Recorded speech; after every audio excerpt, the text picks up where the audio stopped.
ce sont les signes que laisse la foi dans la vie de quelqu'un. Lorsqu'on dit les traces d'une chose dans la vie de quelqu'un, c'est que ce sont des preuves. Lorsque quelqu'un d'autre pourra arriver là-bas, il pourra voir ces marques et il se dira, ça, ce sont les traces de telle chose ou de telle autre chose. Si quelqu'un arrive à Goma aujourd'hui, il se rendra compte qu'il y a des laves, qu'il y a des pierres qui sont, la terre, elle est noire, elle n'est pas comme ici à Bunia qui est jaune. Et d'ailleurs, c'est rare de trouver là où il y a que la terre. La plupart des endroits, il n'y a que de pierres. Parfois, si ce n'est pas sous forme d'une pierre qui couvre tout cet espace ici, parfois ce sont des petites choses qui ressemblent au gravier. Ça, ce sont des traces du volcan sur la ville de Goma. Alléluia. C'est que ce sont des preuves, ce sont des choses qui démontrent qu'ici, il y avait eu le volcan qui était passé ici. Il y avait eu quelque chose d'incontrôlable parfois. Quelque chose qui s'était passé. Même si quelqu'un ne connaît pas le volcan, quand il arrive à Goma, il se rendra compte que la ville de Goma, elle n'est pas comme toutes les autres villes. Je me rappelle à l'époque, après le volcan, il y avait certains endroits où vous passiez à Goma, vous aviez comme impression qu'on avait cimenté. On n'avait pas cimenté, c'était juste le volcan qui était passé quand les laves coulaient. Ces traces de laves sont restées là-bas. Quand ça séchait, on a eu comme impression une pierre venait de se créer dans toute une avenue. Et ça, ce sont des traces. Les traces parfois de quelqu'un qui s'est battu tellement dans la vie. C'est parfois une personne, elle a fourni des efforts dans sa vie et il y a une marque qui reste sur son corps que celui-ci s'est tellement battu dans sa vie. On le voit même dans les Écritures avec quelqu'un qu'on appelle Jacob. Jacob, c'était un homme qui mentait à tout moment, qui disait les mensonges à tout moment, qui cherchait coûte que coûte à convaincre, à voler. D'ailleurs, son nom veut dire usurpateur. Ça veut dire quelqu'un qui peut te rouler à tout moment. Mais le jour où il s'est rencontré avec Dieu, Dieu lui a dit, tu es devenu Israël parce que tu as lutté avec Dieu et avec les hommes et tu es sorti vainqueur. Mais comme trace, Jacob est sorti là-bas en train de faire.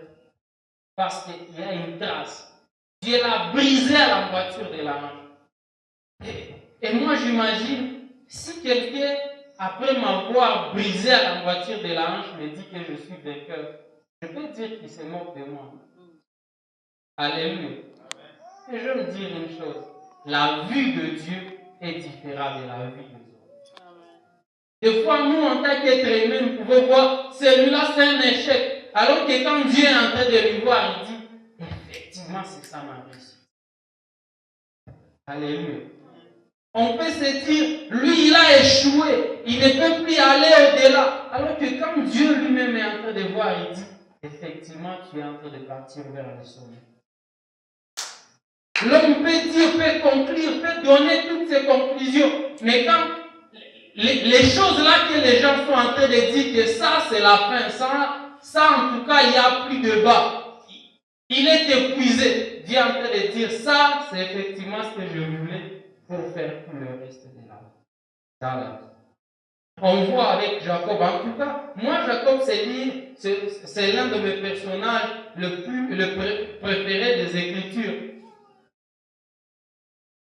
Juste quand ton père dit tu es vaincu, c'est là qu'on lui dit désormais tu t'appelles vainqueur.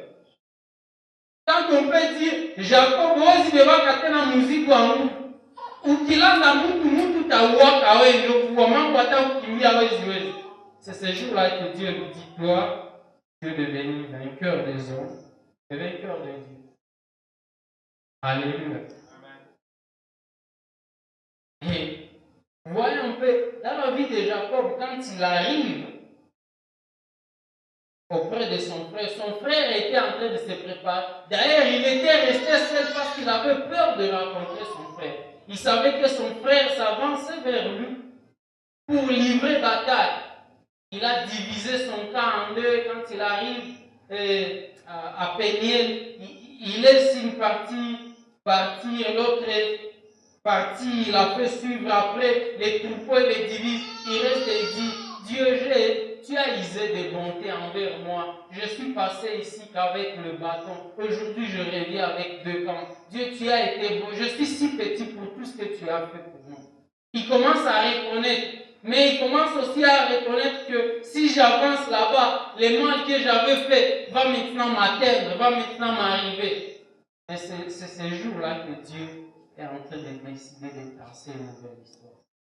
Quand il reste, il n'y a plus personne pour lui voir, il n'y a plus personne pour discuter avec lui. C'est là que Dieu décide de lui rencontrer. Il va lutter avec Dieu. Les traces de la grâce de Dieu, les traces de la foi en Dieu ont laissé des preuves qui ne pouvaient pas laisser qu'on puisse confondre Jacob et Israël. Il a vu ça, c'est un boiteux qui arrive. Ça, c'est quelqu'un de nouveau. Ça, c'est un vainqueur qui arrive. Peut-être si je les touche, je risque de toucher à quelqu'un qui a toujours eu des victoires sur toutes choses. Et ce jour-là, son frère l'a fait. La bataille a pris fin. Alléluia. Des fois, il y a certaines batailles que nous racontons dans nos vies parce qu'elles sont en train d'attendre quand est-ce que nous lâcherons prise et que la foi ou la grâce de Dieu puisse laisser les traces sur nous. Même quand les gens nous verront, ils diront non, ça ce n'est plus la même personne.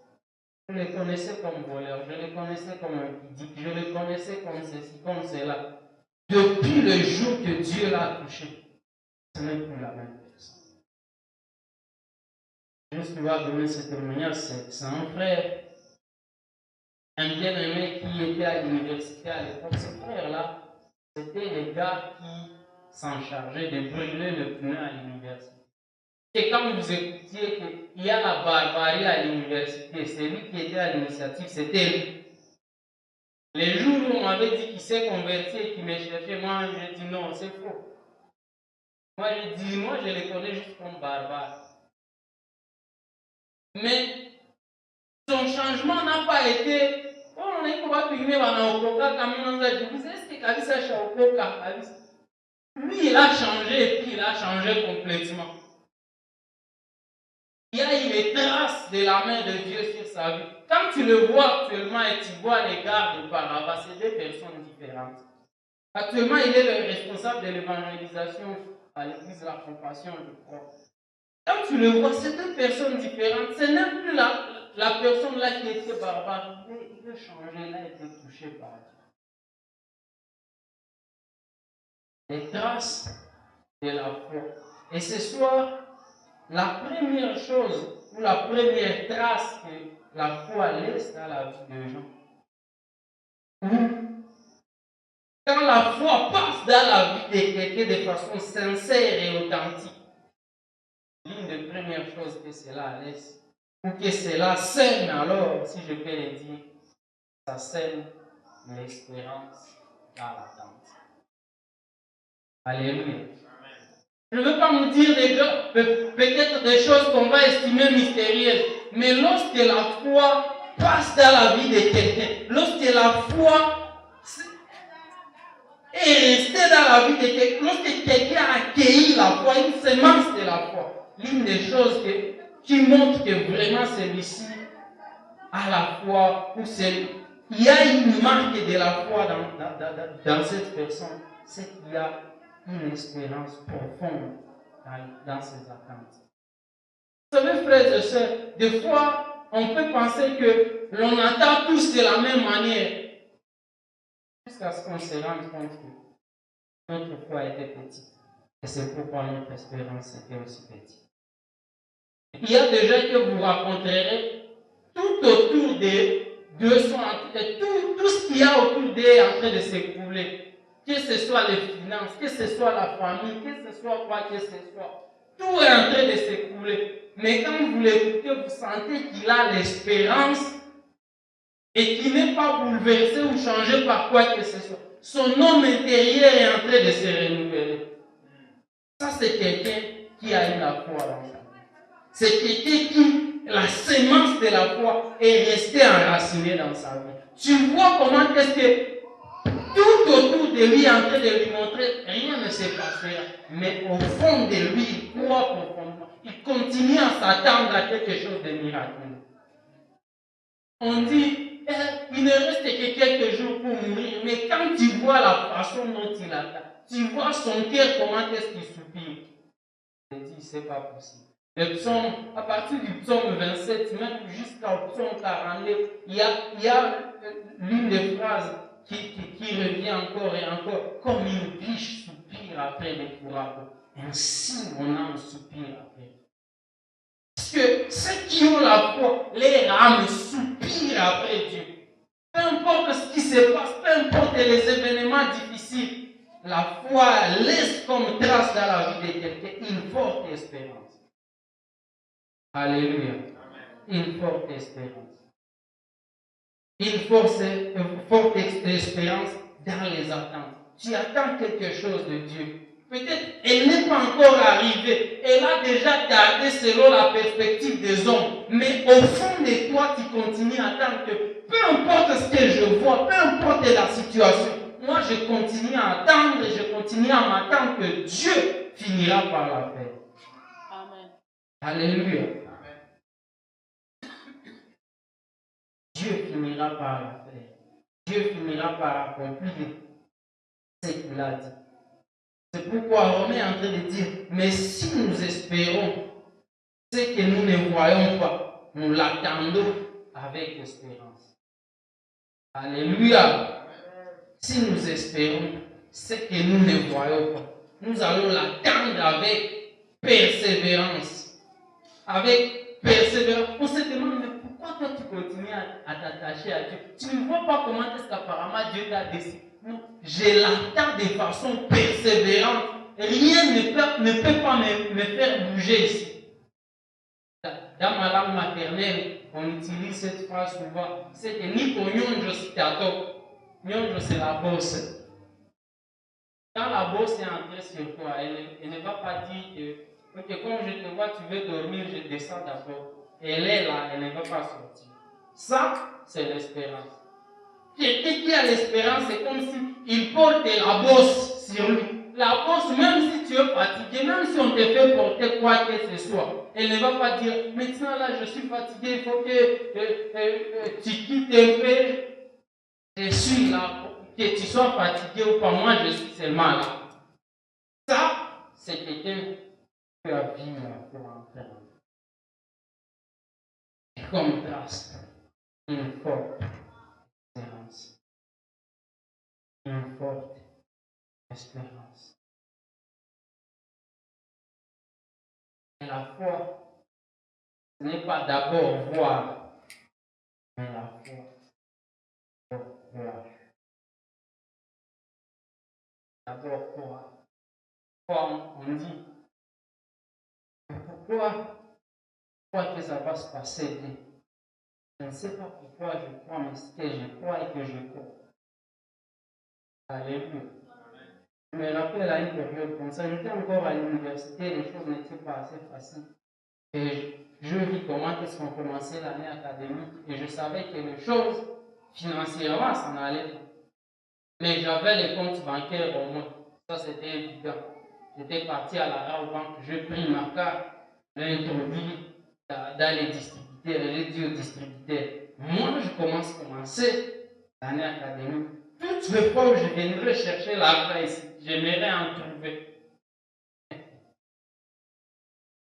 Alléluia. Et vous savez, cette année a été une année où les gens de l'étranger ont pensé à moi pour m'envoyer de l'argent. Pourquoi? Parce que Dieu lui-même savait que la seule chose que je... Donc, je n'ai pas une source pour commencer à venir mettre de l'argent là-bas.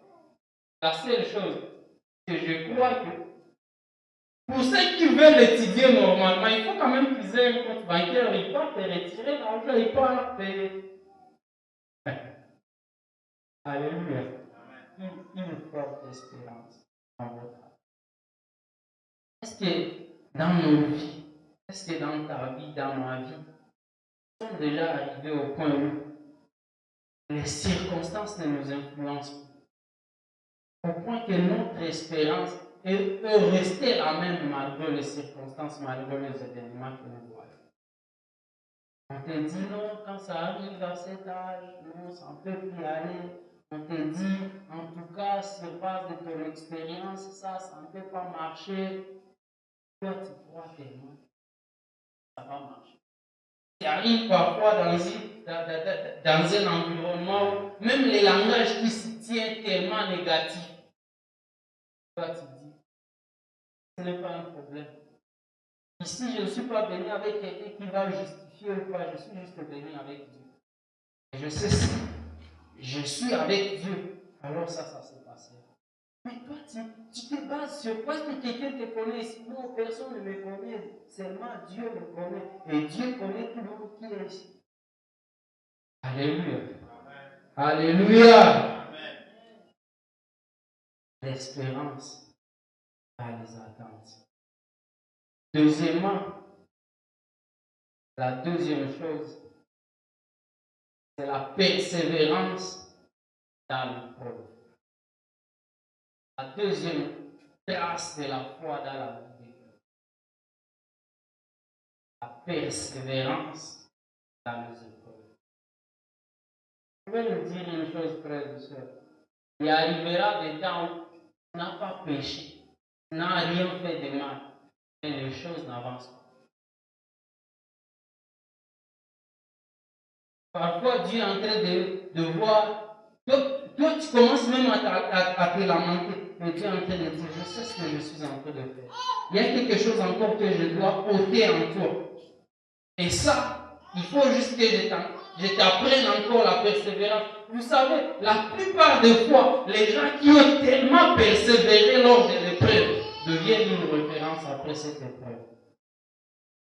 Parce que Dieu sait tellement là où il est en train de t'amener, comment est-ce que tu seras un encouragement, une bénédiction pour les gens.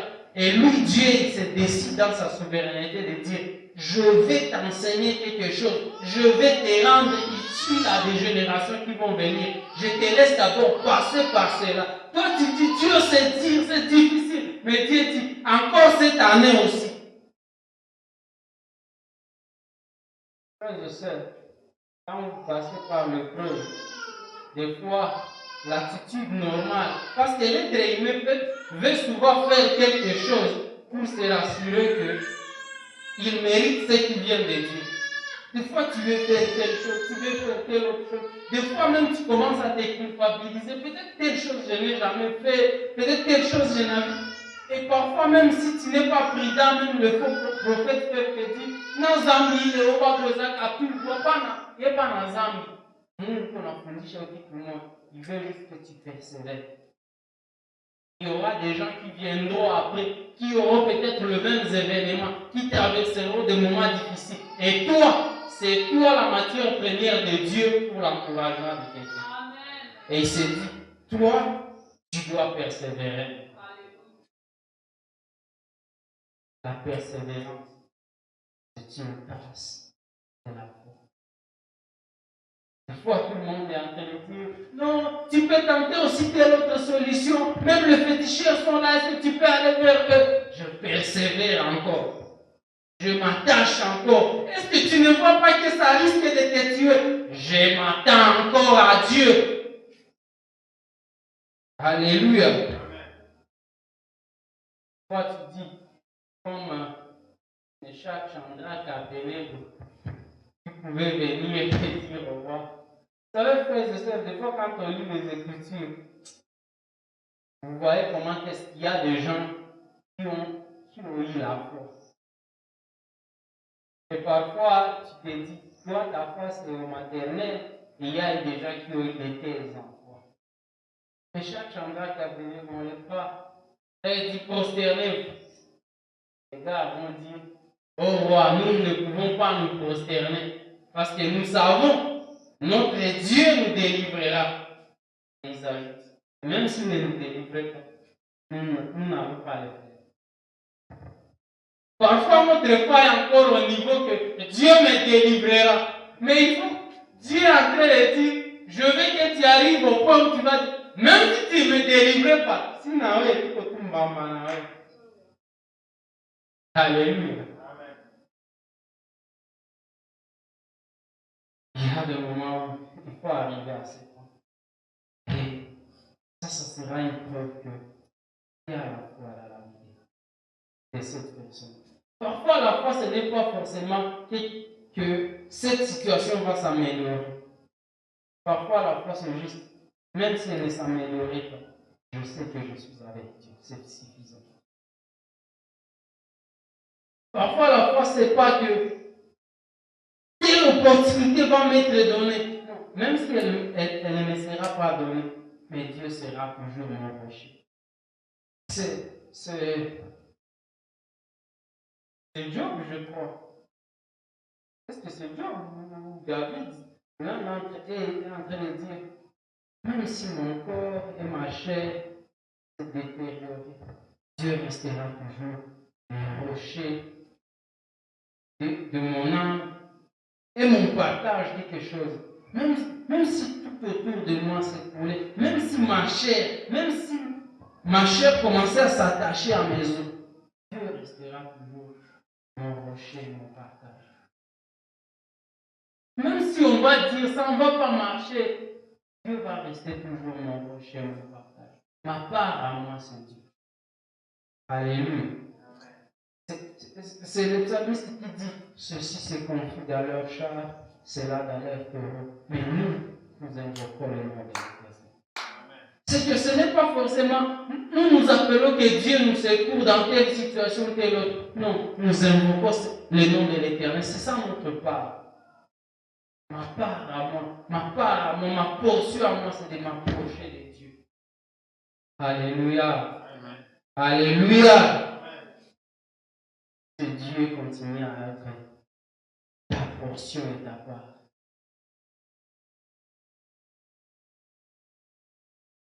Jacques chapitre 1, verset 3 est en train de dire l'épreuve de votre foi.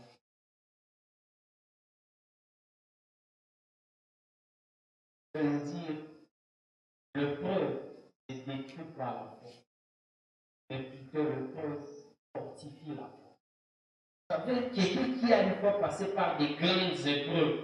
Après ces grandes épreuves, rien ne l'impressionne plus. Oui, ma fille, quand a défi, moi, je vais apprendre. Relax. Quand tu arrives à ça, cool down. Oh, qui te flâne. Par contre, chouka chim, tu as fait solution. Alléluia. Il te voit comme si tu es déjà monté trop haut. Pourquoi il est devenu comme ça? Il sait tellement là où il était. Il faut ça, c'est une fois qu'à chaque église qui sort. Même quand on a dit que nous, on est tous à tout pour l'épaule. Comme nous, on est tous à chaque peu. Aïe, peut prendre les nœuds de la cour. Alléluia. C'est l'un des musiciens que je ne sais pas écouter, il laisse la fille. Il s'appelle Ambroise et Masson. Il dit tulipona bila dawa. Anasema tukapata afya na mwili zetu zikaonekana kuboreka, alors pia tukikuwa na chakula. Haiko siku tuko na chakula ndio mwili yetu itaanza hivi. Haleluya. Anasema tena tulipona kesi na hatuna mtetezi. Sasa siku tushakuwa na mtetezi, imaginez tout pays d'habitant. Si tu es en mesure de gagner le procès sans avocat, les jours où tu auras l'avocat, tu vas faire quoi? Alléluia. Des fois, il y a des gens, vous les racontez, où vous avez votre plus gros défi. Quand vous les lui racontez, vous avez comme impression, vous venez de jeter juste votre bidon, vous venez de verser votre bidon d'eau dans les lacs. Pourquoi? Parce que lui, si votre assailli va ça, lui, on a des amis qui ne, au point qu'il était dans les nishtukisha. Alléluia. Nishaona tellement bien. Huko nasema hivi. Oh, mimi nilikufaka kichwa ikakatika, nikaona Mungu anirudisha tena ukasema nini? Déjà vous les rencontrez, restez perplexe. Dans l'épreuve, ils ont été persévérants. Dans l'épreuve, et après leur persévérance, ils ont vu la main de Dieu. Ils ont vu comment est-ce que Dieu peut prendre quelqu'un, comme le psalmiste le dit, de la poussière, il retire le pauvre. Il élève l'indigent. Il le fait asseoir parmi les grands. Il y a des événements, des circonstances, des choses auxquelles Dieu t'amène. Même toi aussi, même toi tu es conscient, même ton père aussi est conscient que ça, il ne pouvait pas te donner. Et tu dis, il est au monde. Si vous toi t'as se moquer, non, mais dans sa vie, lakini tutafute solution. Mimi najijua. Unaona? Wakati vile tunaanza kawaza kinajua Mungu anatuinua tunaanza sauti ya zamani hapana. Kumbuka kwa zamani. Ikupatie kwanza kujenga imani yako na kujenga imani ya watu wengine. Alléluia.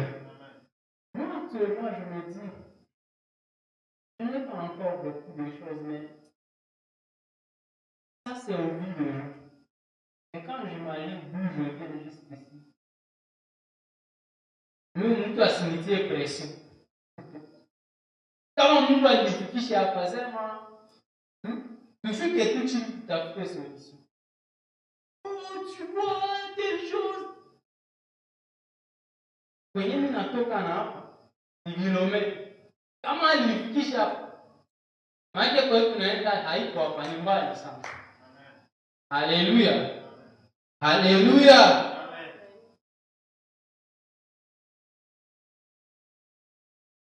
Persévérance dans le projet. La troisième chose, c'est ça.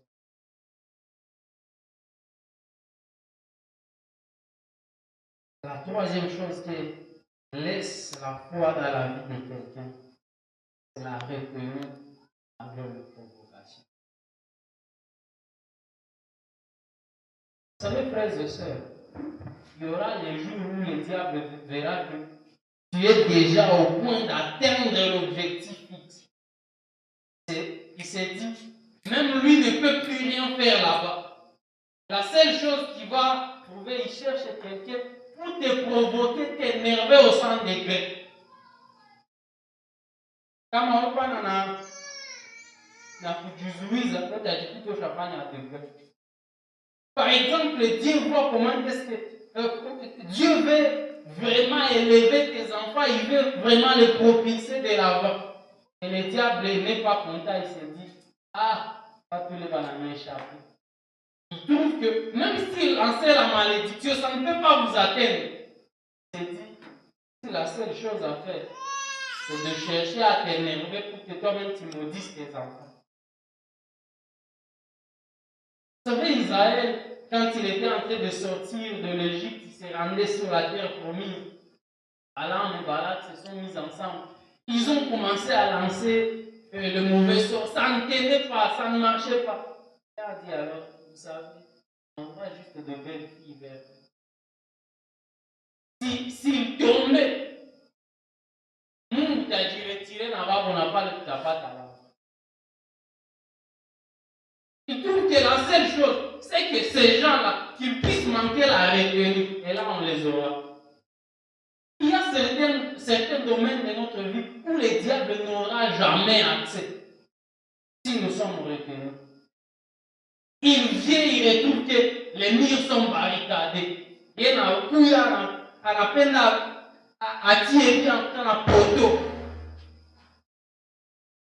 Alléluia. À la fin, mieux pour qui tu as que la poteau n'a ton ça lui dit à part. Il n'a pas la retenue. Ouvre la porte.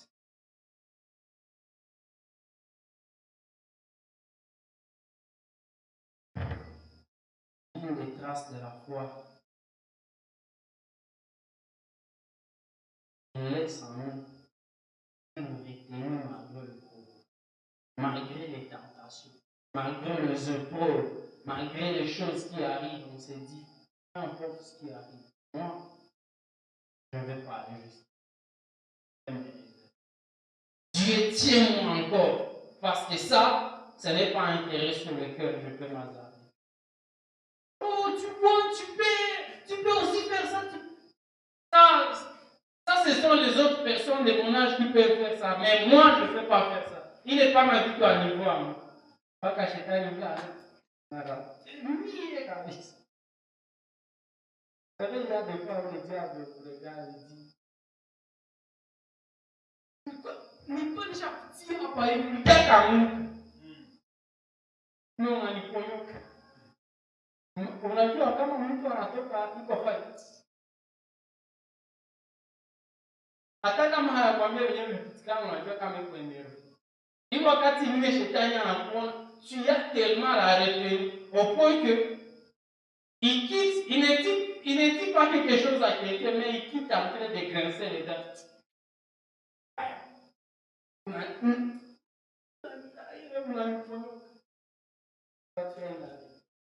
Je prie ce soir que Dieu nous donne la vérité. Quand les choses qui pouvaient nous emporter arriveront, que Dieu nous donne la vérité. Que Dieu nous donne. C'est que même Galate est en train de dire, la maîtrise de soi. Quand les choses deviennent difficiles, même quand tout le monde nous encourage à partir dans cette direction, on est la vérité. Oh, il faut aussi aller là-bas, il faut percer dans cette direction. Non, moi je ne vais pas percer, je suis encore là. Il y a une musique comme ça que j'écoutais récemment. J'étais en train de chanter.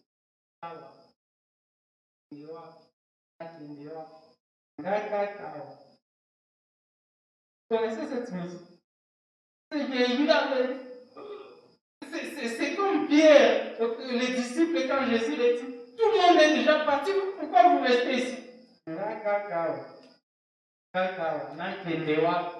C'est tout qui a les paroles de la vie. Alléluia.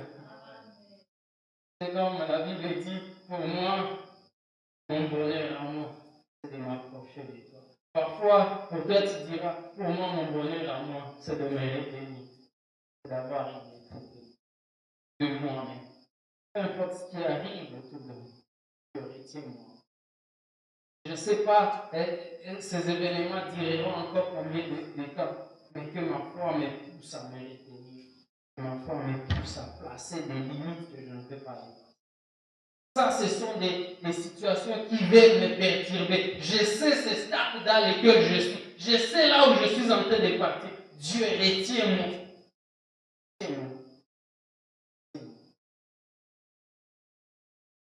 J'aimerais justement qu'on puisse se lever et qu'on puisse prier. Je ne sais pas ce que Dieu t'a dit ce soir. Mais comment, et même je ne sais même pas comment est-ce qu'on peut reformuler chacun cette prière. Mais chacun va juste regarder. Qu'est-ce qu'il a encore besoin? Est-ce que peut-être c'est une persévérance dans tes attentes? Est-ce que peut-être c'est